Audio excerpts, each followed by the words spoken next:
ఒక్క మాటలో చెప్పాలంటే ఇప్పుడు నా వయసు 23 ఏళ్ళు. నేను ఏది చేసినా అవును కాదు అని ఒక్క మాట అనలేదు. నేను ఆడిందే ఆట, పాడిందే పాట.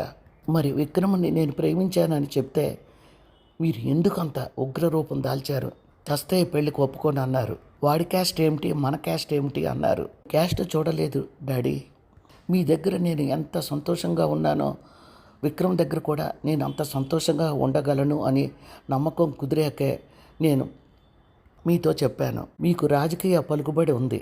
విక్రమ్ని ఏమైనా చేశారో ఆ క్షణంలోనే మీ కూతురు కూడా ప్రాణాలు తీసుకుంటుంది. ఒక్కటి గుర్తుపెట్టుకోండి డాడీ, మీకు మీ కూతురు ఎంత ప్రాణమో విక్రమ్కి కూడా అంతే కదా.